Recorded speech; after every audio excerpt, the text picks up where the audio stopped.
This is where I try to do a little bit of putting flesh and bones to all of the discussion from earlier in the day. So I'll show you some cases and the ways in which the CRSR informs clinical practice. I have a couple of cases that have some video that we can look at that highlight some of the points that I previously touched on. Okay.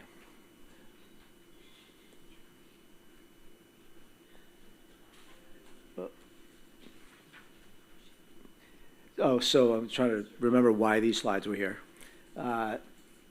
This is basically to remind me to make sure people are aware that there are these underlying psychometrics that CRSR has that satisfy criteria for interval level measurement, which, again, let me just take another minute on this. So if you have there's ordinal scales and interval scales. In an ordinal scale, I know that a score of 10 is higher than a score of 9. I know that a score of 13 is higher than a score of 14, and I know that 23 is higher than a 22. But I don't know how much higher they are. And in fact, at the low end of the scale, the distance between, I forget what my example was, the 2 and the 3 may be quite different than the distance between the 10 and the 11 in the middle, and that might be quite different than the distance between the 22 and the 23. So, meaning that the difficulty level in that 1-point raw score may be inconsequential, no difference at all, or it might be really big. So to move a single point on the scale actually takes a lot of change in function. Whereas other points along the scale, a tiny little bit of change that isn't meaningful clinically might be enough to move the scale 1 point. The beauty of of an interval scale is that you know that information. You know how much distance there is. So it's just a much more precise measurement tool when it's an interval measure, and the CRSR is. All right, so I'm just going to show you some ways in which we use the data. So in our program, because we collect these data on every DOC patient who comes into our program twice a week for 8 weeks until they get discharged, all this data gets poured into a database. So we actually have, we haven't updated this, but so I'm not sure if it's still the case, but that trajectory, that was, and I should have this, but I don't know what the number of cases that went into that. So that's the normative trajectory of recovery of patients who enter our program for the 8 weeks that they're there. So what this is telling us is most people come into our program with a CRSR total score somewhere around 8, 9. And this is the curve, recovery curve over the 8 weeks. So they end up, on average, getting to, by the end of week 7 or 8, a score that's around a 15. The top score is a 23. So that is useful as a reference for people who come into the program. So this is another case, this is an actual case that's plotted against the normative curve. So here, this is obviously somebody whose recovery is at a lower rate than is the norm. So the question that I'm interested in is if we looked at a 4-week interval, right, the change score, and we saw that somebody had the scores of 6 to 8 in a month, that that's not a lot of change, and I've already told you that where on the scale we're looking matters, but I want to know, is this predictive of some later downstream outcome? I don't know that yet, but that's what we were interested in doing. But I do know that this patient's recovery trajectory is slower than normal for people who get into our program. So that's the purpose of having this sort of normative curve. We have a general idea of how people, how much change people make, and then can gauge others against that reference. The bright red line, I put it at the divider for conscious unconscious, right? That's the score of 10 that we've been talking about. This person, on top of the relatively low rate of recovery, was pretty much under that line until the week 7 and 8. Now, this could be signaling the start of a spurt of recovery. I don't know yet. I don't know because we're not able to follow this patient after this time point. So maybe they were languishing for whatever reason, and then this is the beginning, or we might have seen another dip right after that. We don't know. But all the time, they're under the bar that is pretty, we can have high confidence in suggesting that this patient was not conscious most of the, well, I got to be careful. Scores of 8 can be conscious, but we're not hitting that, that threshold.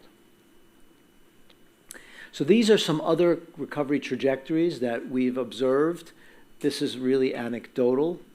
And again, we want to be able to do more empirical analyses coming up now, and we'll use this new score, the recovery ruler, to do it. But the point is that these are some examples of early plateau. So individuals who, so here, that's a 3 to 4 week period, and you're seeing scores are, in this case, mid-range, above the line, so conscious, but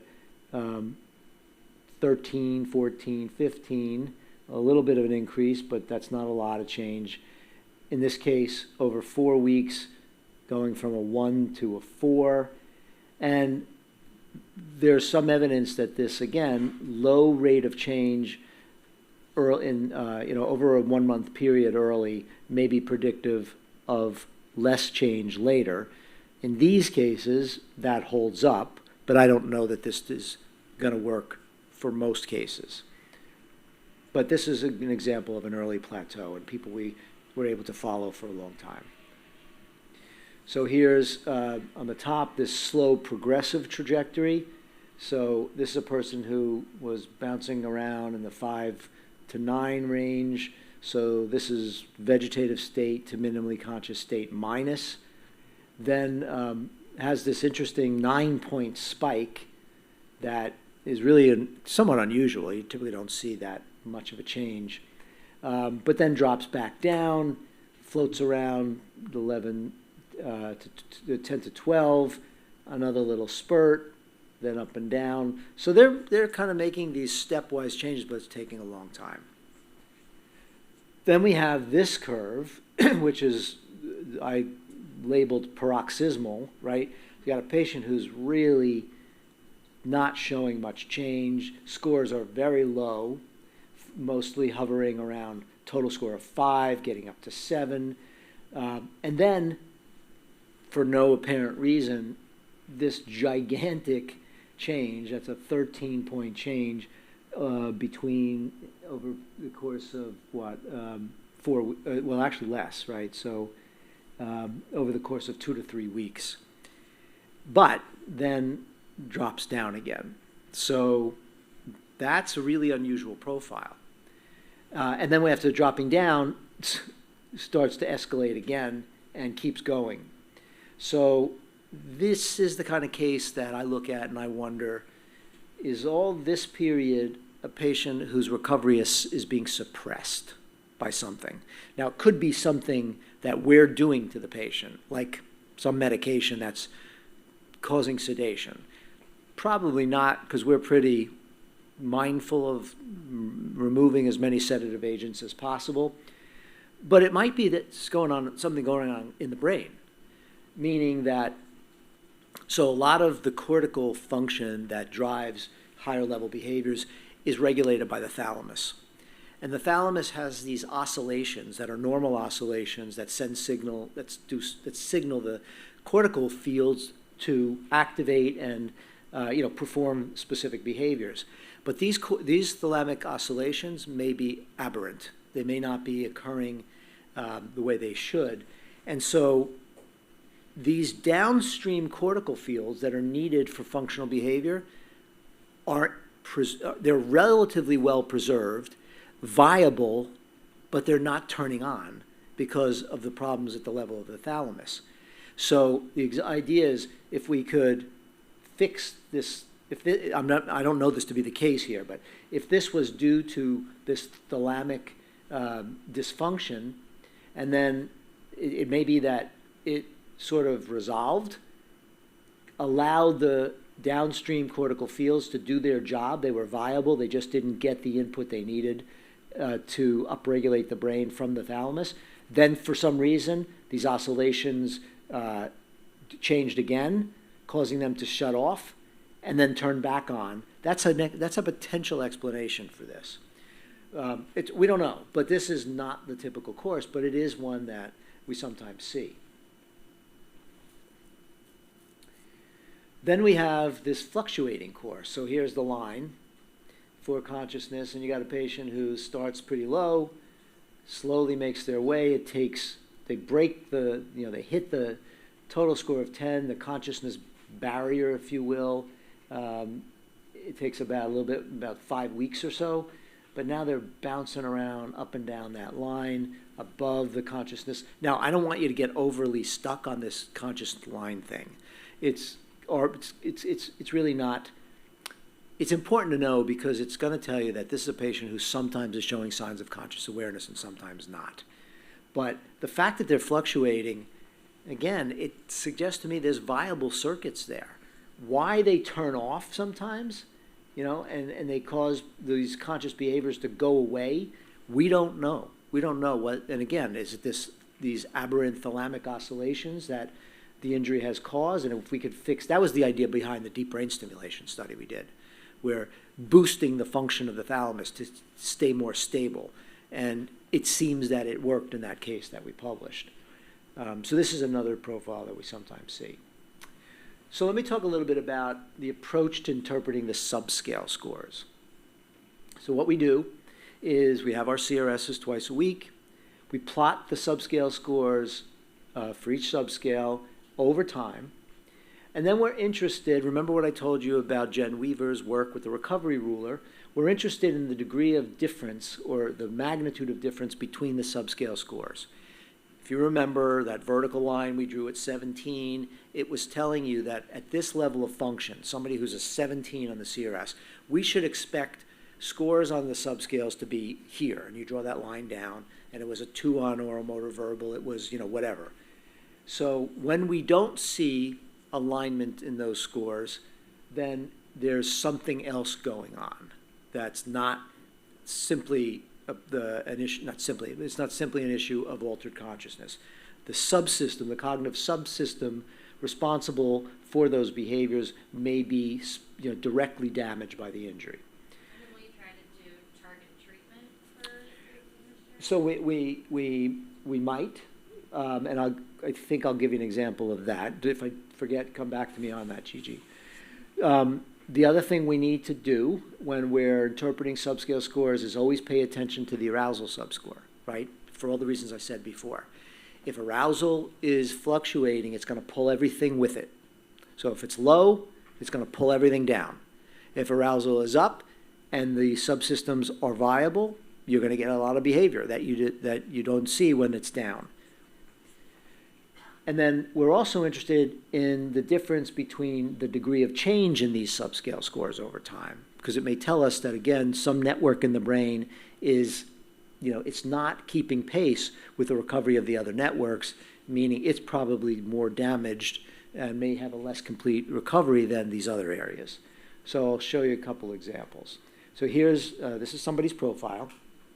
So you're seeing each color is a different subscale. Here, the auditory is red, visual is green, motor light blue, verbal dark blue, purple is communication, and arousal is gray. And we've plotted the scores over, so this is August 8th, so over a 3-month period. This is probably somebody who straddled both of our facilities. They started at the long-term acute care hospital and then made their way over to Spalding, Boston, the IRF. But, so, let's use our system here. So where do we see discrepancies? differences. Now, one other thing I have to point out that you might not remember, the top score is different on each subscale. This makes it look like every subscale has the highest score of 6, right? But that's not the case. The motor subscore has the highest score of 6, but the verbal subscore has a high score of 3, so we have to keep that in mind. But we're interested in seeing the difference in the level of performance across these subscales for the reason I told you before. And then the other thing is, what's the arousal scale look like? So in this case, straight 2s. So anybody remember what a 2 is on the arousal subscale? The person's able to maintain wakefulness independently, doesn't need any So wakefulness is not accounting for lower scores on any of these subscales. Look at the red line, which is auditory. No score is higher than a 2. If you remember the auditory subscale, a 3 is reproducible command following, and a 4 is consistent command following. So this patient we don't capture command following ever on the CRS for this patient. It's not due to arousal problems, because this patient's wakefulness looks good. And then the other thing to make note of, let's see if I have it pointed out here, is the high scores on the motor subscale. So the 5, if you remember, is automatic motor behavior. This person even gets a 6 at one point. That's functional object use at the same time that there's still no command following. So that's a pretty big discrepancy that we don't expect to see if the problem is the sort of consciousness dimension. What might be going on here? Yeah, so if you didn't hear, we should be suspicious of aphasia in a case like this, because we have high-level, complex motor function. Arousal's not the real problem, but this patient's not following commands. It's not necessarily that it's aphasia, but it's a case we want to be alert to that in the way we do our assessments and the way we approach this patient.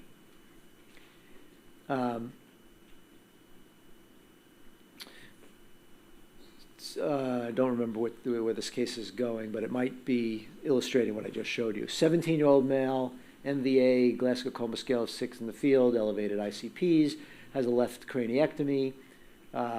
We see on the MRI that there are abnormalities in Broca's area, but Wernicke's area, the language comprehension center, is pretty spared. This patient has bilateral posterior cerebral artery territory infarcts. Do you guys have any idea what that should make you alert to? So the posterior cerebral artery perfuses the back of the brain and the visual cortex. So if you see patients who have infarcts on both sides in the back of it, that's the case. Those are cases where you got to look for the possibility of cortical blindness. People that are blind not because of a problem with their eyes, but because the brain can't process visual information. And again, a percentage of those, and it's relatively high, have Anton syndrome along with it, where they don't know they're blind. It's an incredibly bizarre syndrome, but that's what it is. And when we see this patient, he gets to rehab at 3.5 weeks post-injury and is in a vegetative state. This is the same case. Okay, so this is the same case. So I put it out of order here. But yeah, so my apologies. But here's the main thing. So it's just what I just said. I just didn't realize I'd put it on this slide. So the arousal subscale is telling us wakefulness is not the problem. There's this big discrepancy between what the motor system's doing versus the language system. So in this case, we're going to be suspicious of an underlying aphasia. Plus, we also have evidence of a lesion in Broca's area on imaging, not in Wernicke's, which is where we would expect to see a lesion in somebody who's not following commands. So we have set this guiding principle. It's not a rule because it probably doesn't hold up in a significant number of cases, but in people who we see who have no command following, that means the auditory score is less than 3, but we see a 2 or more point difference between the auditory subscale and the motor score. in favor of the motor subscale, that's when we want to be ruling out an underlying aphasia. I've seen cases that meet this profile who end up getting better and they don't have aphasia.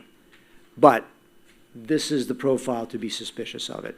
It's that profile. So it's no command following on auditory, score less than 3, 2-point or more difference in favor of the motor subscale. So that means a 4 or a 5 on motor should give you reason to suspect there might be an underlying aphasia. Okay, this case, 37-year-old hypoxic brain injury due to a drug overdose, bilateral infarcts in the putamen, it's part of the basal ganglia, and in the hippocampus. He gets to our DOC program at a month post-injury. He has serial CRS scores across a 9-week period, all consistent with vegetative state, total score 7, ranging from 2 to 7. Goes back to the acute hospital because he develops UTI and fever, and then gets back to Spaulding at now 24 weeks post-injury. So we see him over time. And so what you see here, let me see, anybody want to tell me what you see here? What would you take from this? I'll give you a second to digest the profile. This is sort of a forest for the trees problem. So if you step back, it's kind of obvious, the thing I want you to notice, but so you got to kind of step back from it to see it. Go ahead and take a shot. I mean, you got to. Well, just don't even go that far. Just from a descriptive, what's going on with the subscales here, the scores. Small pattern. So we have that, right?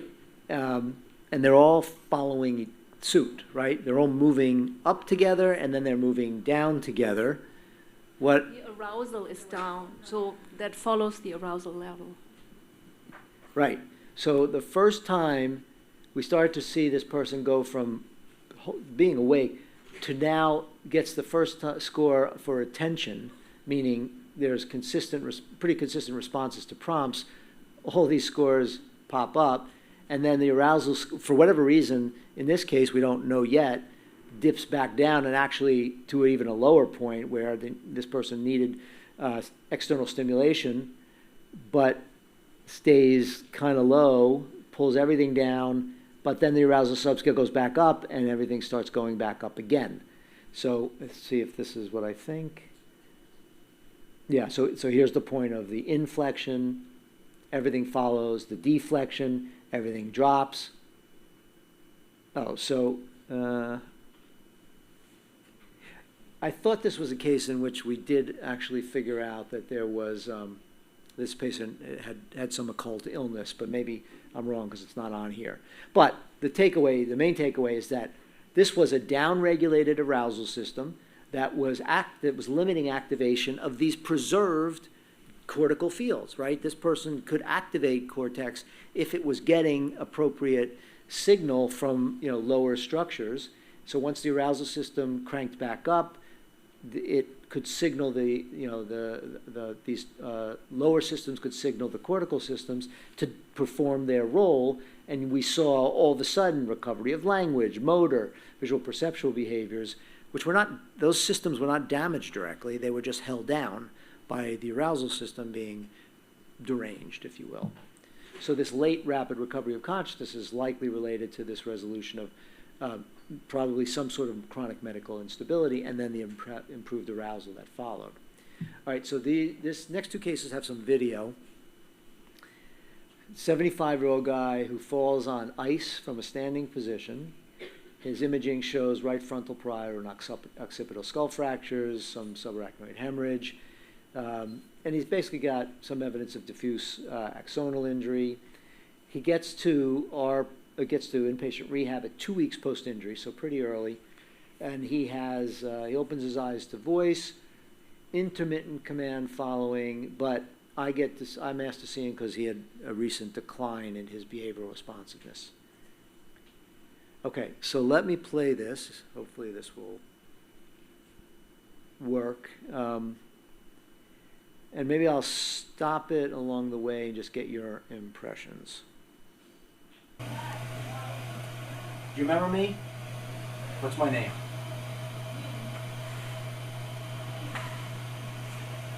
Yeah.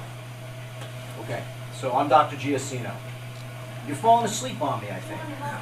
Did you notice that? Yeah. Okay, so how old are you?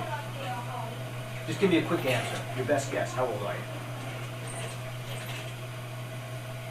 Forget that question. Different question. How many fingers do you see?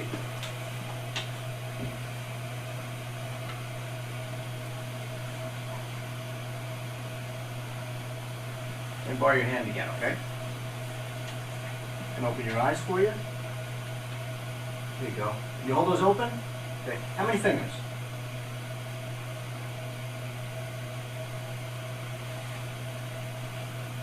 Yeah, so he's despite maintaining some wakefulness really well. So. Okay, just give me your observations so far.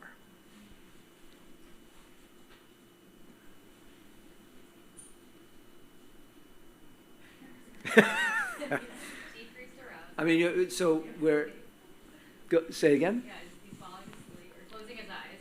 Well, I mean, I said it looks like he doesn't really look like he's falling asleep though, but, right? But although here, he does. So, but tell me more. What, just, I'm, Motor movements. Yeah. Distracted. okay. He's not answering questions. Can we use the mic when you're? He has automatic motor movements. Yep, he does this kind of head thing like, yeah, good, He didn't seem to be looking at your fingers or tracking your fingers when they were in front of his face. He did not. I didn't see fixation or tracking when I moved my fingers around. Okay, so, and you know, Gigi mentioned, so arousal needs to be a consideration here. Now, when I first saw him, he did verbally respond. He said, yeah, right? So, and it looked perfectly appropriate. But you could also think, well, maybe he's had enough of me, and he's like, yeah, I'm done, right? So his wife is actually in the room, and so I end up talking to her for a few minutes, or not for a few minutes, for a few seconds. But the point I'm going to make here is this idea of the importance of maximizing arousal before you do the exam. Okay, we can keep going. Let's play. I'm going to get him annoyed at me. I'm going to give him a little bit of deep pressure, not pain, but deep pressure. He's going to wake up. And the question is, what state he'll be in when I get him a little bit more awake and what he does. Let's hope he wakes up. He didn't before to Well, begin. he probably will perk up for a Okay. short period. But, okay. Mr. Collin, I'm going to help you wake up a little bit, okay? I'm going to help you wake up. You're really sleepy, I think. So I'm going to give you some muscle squeezes in your face. What's the deal with the cervical column? Ligament injury. Okay, so... Just don't torque his neck right yet. so I just can do just the keep him straps. brief. Yeah, okay. That's fine. So I'm gonna give you some muscle squeezes on your face. You can just watch, make sure if you think there's too much rotation of the head. I'm basically just saying I'm gonna And I'm gonna give you use some the muscle trapezius squeezes because I up can't on really the get to shoulder, it. just to help you wake up, and then we'll continue the conversation, okay? And make sure it doesn't hit me. Can you feel that? Oh. Yeah, okay, good. So you feel what I'm doing? I'm giving you some muscle squeezes. How does that feel? That feels good. Can you stop it a second? It's actually not supposed to feel good. All right, now how many people expected that, right? That response. And if you're in a rush doing your exam, you're not going to get that, right? So the deep pressure made a big difference. Made a big difference. I mean, and now look at his affect, look at his, now it's not going to last, but it's telling us a lot. There's a lot of preserved function that he can't express on his own because he can't sustain an adequate level of arousal. Okay, we can finish it out. Don't worry. All right. All right, feels good, huh? Yeah. Okay, good. Take a smile. So Take a how old are you? smile. How old are you? I am,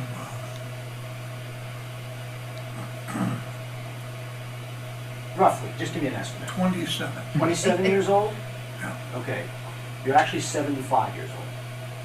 What's that? You're 75 years old. Yes, Does that make sense? yeah. Okay, and I'm gonna come around the other side. This is a big, So I He's think we slightly can, hard of hearing, I don't know if it helps. I'm going to stop there. But this also allowed me to go further in the exam to find out he's pretty disoriented to himself, right? I mean, I'm 27 years old. We wouldn't have got that if we didn't do the deep pressure stimulation. But I walk away with a ton more information about this guy from just doing a round of deep pressure stimulation, right? So I now learn that, he's cognitively, he's very confused. Not surprising, but but remember, I got consulted in because he was in that down state more than he was previously, and there were concerns about what was going on. So he ends up getting a diagnostic workup for possible medical complications. CT doesn't show anything, but he ends up having marked hyponatremia that was treated with fluid restrictions, and then he comes back around. So it may have been, this is again an instance where CRS might have captured this with a dip in scores, but everything came down. But you can really see in this case the influence of arousal on the rest of the exam. So he clearly had lots of preserved cognition that was otherwise masked by under-arousal, in this case due to a reversible metabolic disturbance. Okay, this case is a 24-year-old woman, severe anoxic brain injury. She had ventricular fibrillation with PEA arrest. Her imaging showed basal ganglia, bilateral basal ganglia lesions, which is typical because that's it has high metabolic demand for oxygen, and this was anoxic brain injury. Extensive edema. She also ends up initially having, because of the edema, transtentorial herniation. The left uncus medializes, meaning it's pushed across the tentorial notch, meaning there's a lot of swelling and her life is in danger at this point. She has a craniotomy to relieve the pressure, and they put an EVD in. So when we see her at week 4, she's got a total CRS score of 5. It gets up to a 9 at week 14. She's nonverbal, restless, no purposeful movement, no visual response. And then there's a question about command following, and let's look at her exam. I'm going to probably stop you guys as we go here too, I think.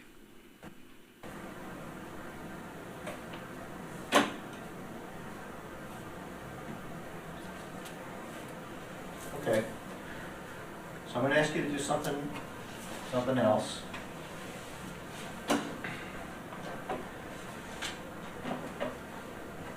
Ready? Listen carefully, okay? Listen carefully. Sandy, I want you to close your eyes. Close your eyes. Close them tight. Do that right now. Close your eyes. Close your eyes. Do it right now. It's really important.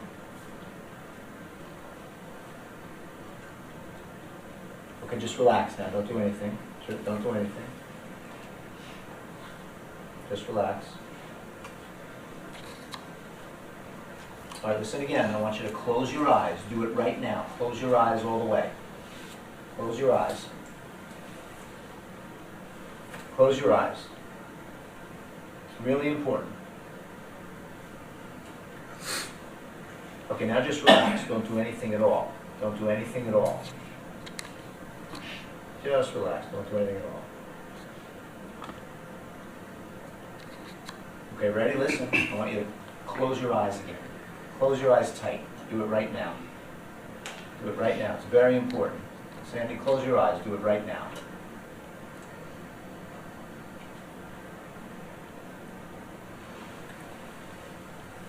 Okay, just relax. So I purposely waited for the voice commands because we didn't hear anything yet.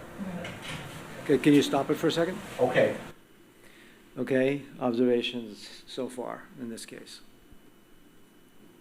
She clearly opened her eyes. It looked like twice when you asked her to close them, so there was some attempt to respond to your command.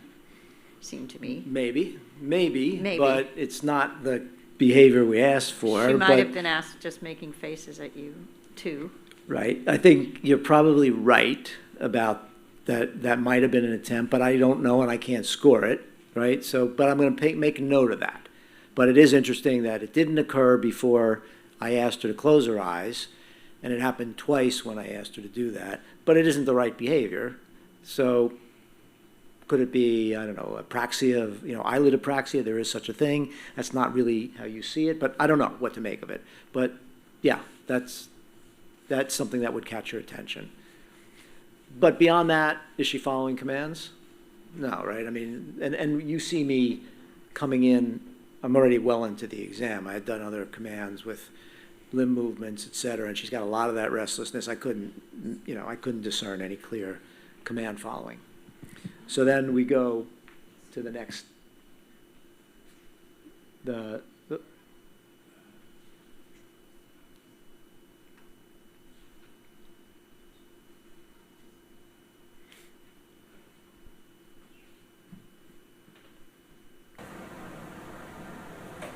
I think that's the start, right?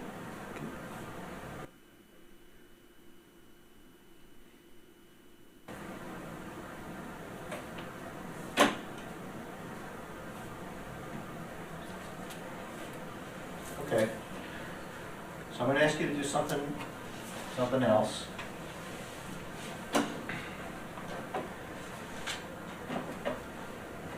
Ready? Listen carefully, okay? Listen carefully. I guess we're going to see it again. Sandy, I want you to close your eyes. Close your eyes. Close them tight. Do that right now. Close your eyes. Close your eyes. Do it right now. It's really important.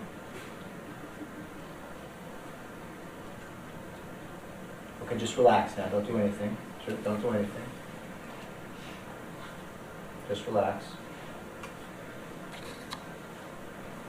All right, listen again. I want you to close your eyes. Do it right now. Close your eyes all the way. Close your eyes. Close your eyes. It's really important. Okay, now just relax. Don't do anything at all. Don't do anything at all. I mean, that would be an example of an ambiguous response, relax. right? I Don't do mean, anything at all. we'd probably want to focus on that. Okay, ready? Listen. I want you to close your eyes again. Close your eyes tight. Do it right now. Do it right now. It's very important. Sandy, close your eyes. Do it right now.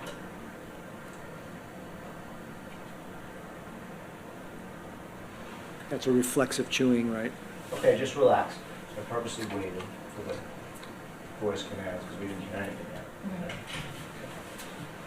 Okay, listen. I'm going to ask you to do something else, Sandy. Right? This is very important. I want to hear your voice. What I want you to do is say, ah. All you have to do is say, ah. Yeah, like that. Just like that. But now, just be quiet. Okay? Don't do it at all. Just stay quiet. Good. Good. All right, listen carefully. I want to hear your voice again. Let me hear you say, ah. Yep. Good. That's excellent. Okay. Now stay quiet again. No noise. Good.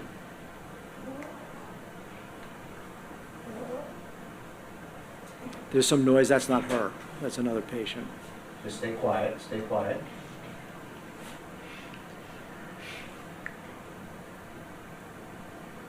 Good. All right, let me hear your voice again. Let me hear you say ah again. Real loud. Excellent.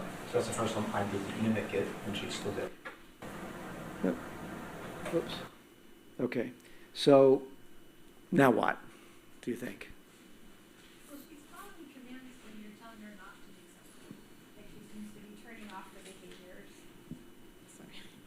She seems to be turning off the behaviors when you're telling her to relax and calm down, which is following like 50, well, at that point 50%. But then she's like replicating ah all the time. Yeah. So now it's becoming much more convincing because at no time before asking her to say ah did we get mouth opening. which is a very clear change. That's number one. Every time I ask her to make that noise, and she does it audibly. I don't know if you could hear it. It's low. The first time I don't think there was any noise, but the mouth opens. Second time you could hear just very little. And you're right, during the rest period, the reverse command, stay quiet, doesn't happen. There's no mouth opening. Well, it turns out I do 8 trials of this, and she is accurate on every trial. Never does it in the rest, and does it every time during the prompt to perform the behavior. So if we were to stop if we were not to do the vocalization commands, we were to stop after the eye movement and the limb movement commands, this is her CRS. Touch my hand, doesn't do it out of, I didn't do the 4th trial because she couldn't get scored. 0 of 3, 0 of 3, 0 of 3. This is the rest of her CRS profile. Gets a score of 9, no conscious behaviors. In this case, I decide, let's try vocalization. This is what happens to her CRS profile with this additional set of commands. So now she goes from no command following to consistent command following, because she's 8 of 8. Now, I wasn't able to use 2 different commands, which is what you're supposed to do, but she didn't have the ability. So I just did the same command, 2 sets of 4 trials, and, she's now clearly, actually I need to update this, MCS plus. That's a big difference from vegetative state. And it's all because of the broadening the surveillance of the examination, looking for other channels for the person to respond in. Okay. It just points out the pitfall of not sampling enough behavior. So vocalization you should always have in the back of your head. Okay, actually we've already talked about this, so I think that finishes it. Yeah. Can I ask one question about the patient? How did you score her visual function scale? Was it not a little bit better than the visual startle? Because she felt like she was looking at you. I mean, we can go back and we can look at it, but she didn't have a scorable response, because what the CRS are, if you look at the criteria, the eyes have to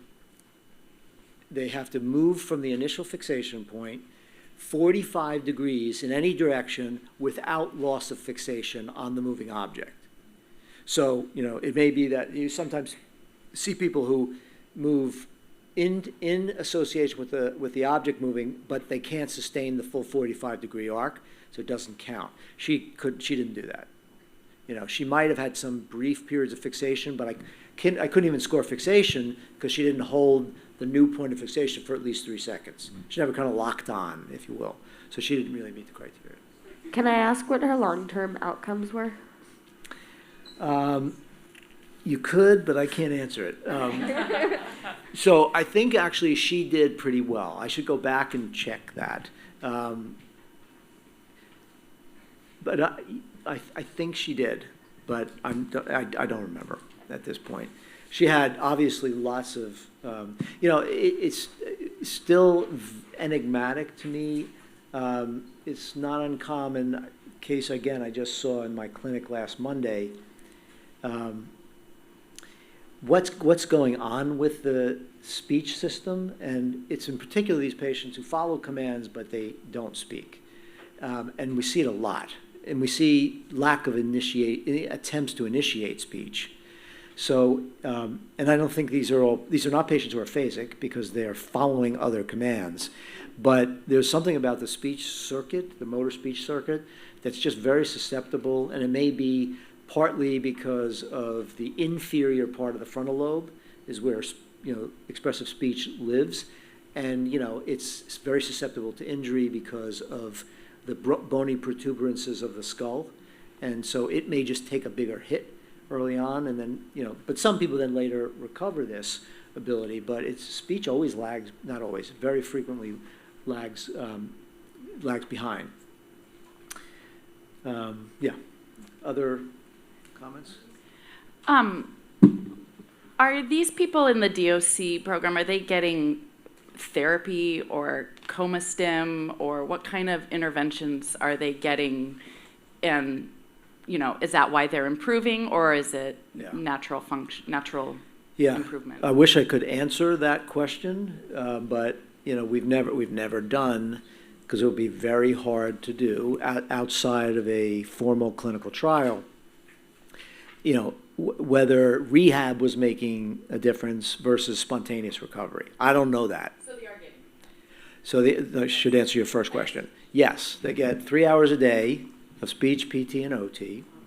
But remember, if it's in the DOC program, the focus is going to be treating specific problems across therapies. So it might be, it might be focused attention. So and you saw that there was a protocol for treating focused problems with attention that everybody's doing at the same time. It might be, what's another example? Initiation. So we take that response consistency and accuracy protocol, that becomes our outcome measure. And what we're doing is using various techniques. It could be anything from music therapy, which is actually surprisingly effective in some cases. I was never a big believer in it until I went to actually a music therapy conference and saw some amazing videos. And so now music therapy is actually a big part of our program. But, you know, so we might be using music therapy to prompt initiation. We might be, and of course there's the medical treatments, right? So we might try other stimulants besides amantadine, despite the fact, again, that we don't know if they're really effective. But the point is, there are no other tried and true treatments, but we're going to come up with something that we think will work. Another example, this doesn't hold so well for DOC, but it does for the post-traumatic confusional state. Patients are perseverative. You know, we see a lot of significant perseveration, and that's a big problem. But there are some treatments that can be used to break the perseverative set that we will use across therapies. I'll give you the upshot here. So when somebody is stuck in let's say they're able to verbalize, but the problem is they get stuck in a perseverative set, and so you ask them a question, they give you an answer. Then you ask them the next question, they give them the same answer, the same word, and they keep giving you the same word, stuck in that perseverative set. One of the best ways to try to break that set is to prompt for a response that has a different output modality. So now go to a motor response. Get out of the language system. Let the language system rest, if you will. If you keep staying in the language system, it's going to keep sticking. So get out of it, go to the motor system, ask for a motor response, and then you can come back to language, and that will, not always, but with some frequency, release the perseveration. So try that. Just move back and forth between language and motor if somebody's stuck in a motor or a verbal perseverative set. Do you guys ever do pet therapy? Yeah. With these patients, yes, but not. I can't say that it's systematically done. We'll bring the pet in and see what behaviors, if any, change in response to the pet being there. But we're not being systematic about it. I had a patient a long time ago that was here before I worked here, and I don't know what level of coma she was in, but she worked in a vet's office and got hit by a car. And they brought the pet in, nothing worked, and she started petting the dog. So I was going to say, and they were filming it, and they made a movie about this. Yeah. And then she was my patient at Davies Medical Center, and then I think she got to be a Rancho 6. We were doing that.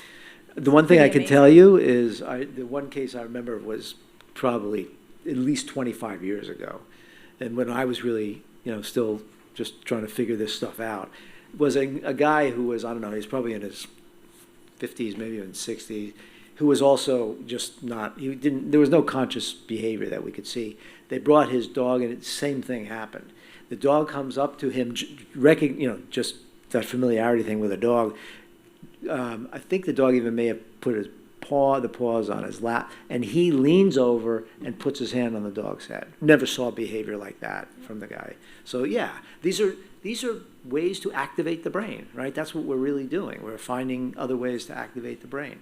Yeah, we have pets didn't we have pets coming in, I think when I first started here, coming in? To the skilled nursing side. I wanted to say that I was heartened with both of these patients to see that we do see patients at these levels, not infrequently. However, the gentleman, I understand that he had been really improved and then declined because of hyponatremia, it turned out. So that's slightly different, but the level that we saw him at, and then the female patient. We see patients at those levels, and I guess they're minimal conscious state, but I, in my mind, was thinking more of a even lower, like vegetative state. Picture. Yeah. But yeah, we do see Well, that's patients good. like this all the time. Good, but yeah, I mean, I hold to the same premise that many minimally conscious patients are former vegetative patients, right? I mean, we don't really know what that percentage is, but it's not uncommon for people to be comatose and then have in many cases, a short period where they fit the criteria for vegetative state en route to emerging consciousness signs and then minimally conscious state.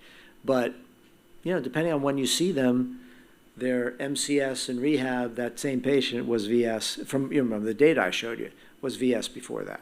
So this is a moving target. We have to not think about these states as static, but we do still, right? Vegetative state, ominous, bad, poor prognosis, not unlikely to recover. But many minimally conscious state patients and PTCS patients were once vegetative for some period of time.